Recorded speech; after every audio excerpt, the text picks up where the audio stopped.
termos de culpa, o Corinthians carrega aí algumas administrações ruins, né, do passado, que culminaram na situação que se encontrava o Augusto quando ele assume. E aí eu acho que o Augusto erra, porque ele faz uma série de promessas de campanha, vou contratar novos jogadores, choques de gestão, mas aí ele encontra o clube e ao invés de ele abrir e mostrar a realidade do Corinthians, que se eu fosse o Augusto, primeira coisa, olha, 217 milhões para empresários. Tem a questão da negociação da dívida do estádio, da Caixa, quanto tempo foi prolongado o pagamento, juros, porque eu acho que até hoje ninguém sabe, né, realmente de fato qual é o real valor, quanto tempo o Corinthians fez essa negociação. Aí tinha uma série de limitações financeiras para você montar o time. E eu falo, olha, eu gostaria de fazer realmente o que eu havia prometido, mas não vou conseguir. E o que ele faz? Ele pega e manda 17, esse é um erro que eu acho. Aí ele pega e manda acho que 13 ou 17 jogadores, foram 13 jogadores embora. Mais de um time. Mais de um time. E ele fez uma programação com o Mano Menezes, que até então, até antes da eleição, ele falava que o Mano não era o treinador dele. E a gente sabe, né, que quando o presidente fala que não é o treinador, um mês depois, esperando a primeira brecha, vai embora.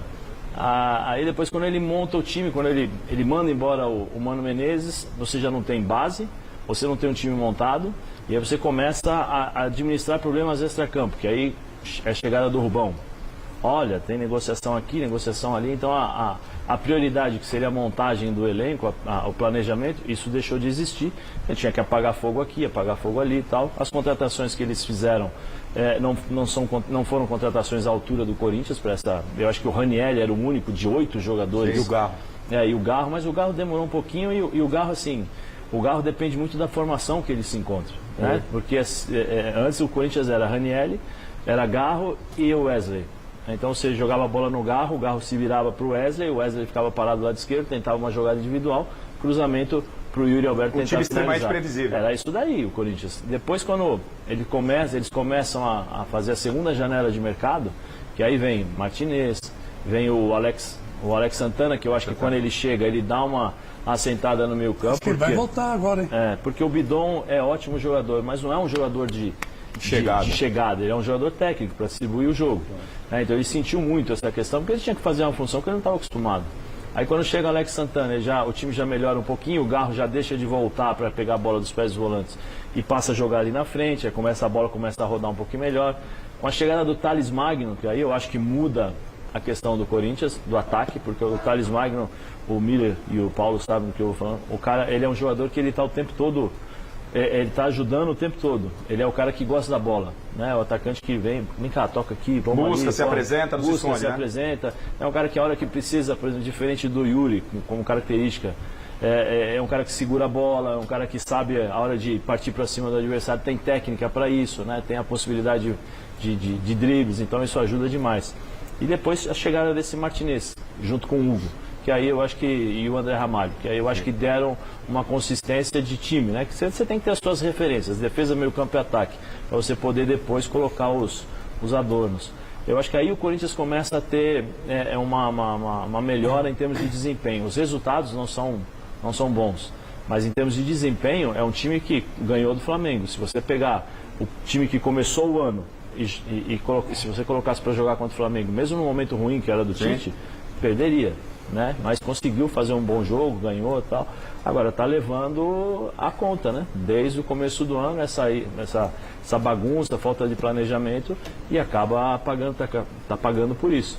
E o que pior, né? Que eu acho que o Corinthians depende de outros resultados também, né? O Corinthians tem 3 confrontos diretos, que é Bahia, Cuiabá e Vitória. E Criciúma, desculpa, aí Criciúma. E o Atlético Paranaense, que é o próximo jogo. É o próximo jogo. Mas assim, se o Corinthians depende de outros resultados. Se ele fizer os resultados dos jogos que tem, e a gente vai fazer a projeção aqui, o Corinthians chega àquele número mágico que a gente falou de 45 pontos. É possível sem depender por esses confrontos que você está falando. E acho que o que o Zé está retratando aqui pra gente, como opinião, é muito do que a gente tem dito aqui no Mesa Redonda. Então, para a gente se aprofundar na questão, e a grande questão que você em casa, corintiano, e até você que não é corintiano quer saber, é se esse Corinthians escapa ou não do rebaixamento. Quem não é corintiano, obviamente, quer o Corinthians na segunda divisão. E quem é corintiano está desesperado, assim como o Chico Lang, né? Que fica toda semana, Garrafa, não tem jogo, e Grêmio fora, todos entendem que o Corinthians que não chegue na última rodada para decidir lá em Porto Alegre, que é uma fria. E detalhe, né, Garrafa?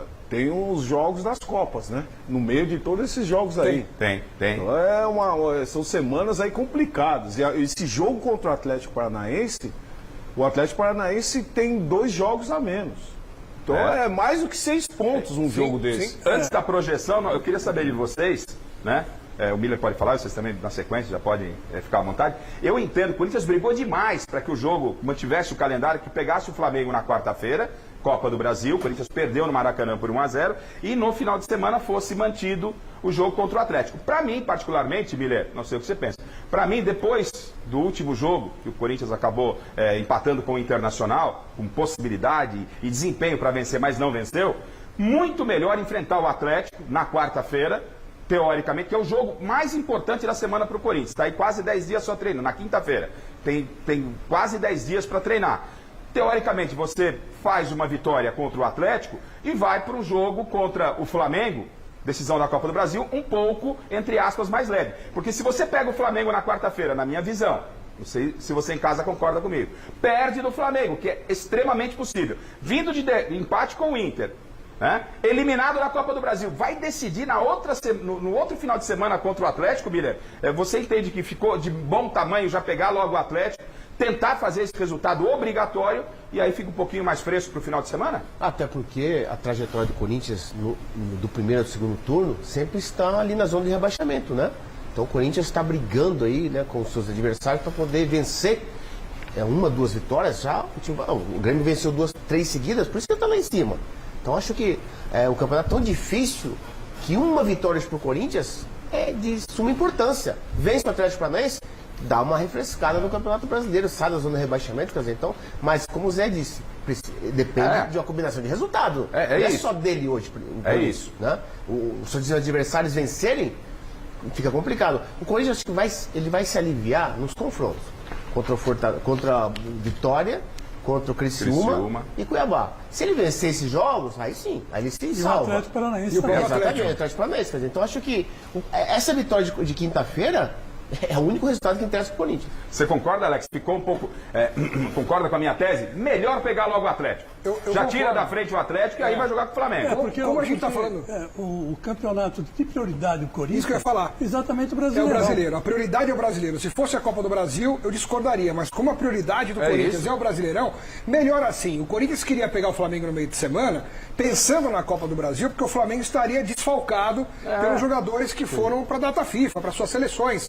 Mas o Corinthians não tem que se preocupar com isso. Tem que se preocupar com o brasileiro e com o Atlético Paranaense. Tem que fazer do Furacão uma brisinha na Neoquímica Arena.